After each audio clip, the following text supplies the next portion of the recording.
Hello നമസ്തേ, ഇത് വാസുകി. ഒരു കുട്ടിക്കും ഒരു അധ്യാപകനും ഒരു പുസ്തകത്തിനും ഒരു പേനയ്ക്കും ഈ ലോകത്തെ മാറ്റാൻ കഴിയും.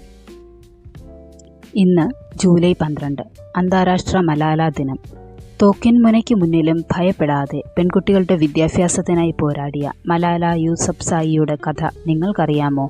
പാകിസ്ഥാനിലെ സ്വാത് താഴ്വരയിൽ താലിബാൻ പെൺകുട്ടികൾക്ക് വിദ്യാഭ്യാസം നിഷേധിച്ചപ്പോൾ വെറും 11-ാം വയസ്സിലാണ് മലാല ഇതിനെതിരെ ശബ്ദമുയർത്തിയത്. ഇതിന് പ്രതികാരമായി 2012-ൽ താലിബാൻ ഭീകരർ ആ 15 വയസ്സുകാരിയുടെ തലയിലേക്ക് വെടിയുതിർത്തു. മരണത്തെ തോൽപ്പിച്ച് അവൾ തിരിച്ചു വന്നു. അവളുടെ ശബ്ദം ലോകം മുഴുവൻ മുഴങ്ങി. 2014-ൽ തൻ്റെ 17-ാം വയസ്സിൽ ചരിത്രത്തിലെ ഏറ്റവും പ്രായം കുറഞ്ഞ നോബൽ സമ്മാന ജേതാവായി മലാല മാറി. ഒരു വെടിയുണ്ടയ്ക്കും തകർക്കാൻ കഴിയാത്ത ആ ധീരതയ്ക്ക് ഒരു ലൈക്ക് നൽകൂ. കൂടുതൽ വീഡിയോകൾക്കും ചാനൽ ഇപ്പോൾ തന്നെ സബ്സ്ക്രൈബ് ചെയ്യൂ.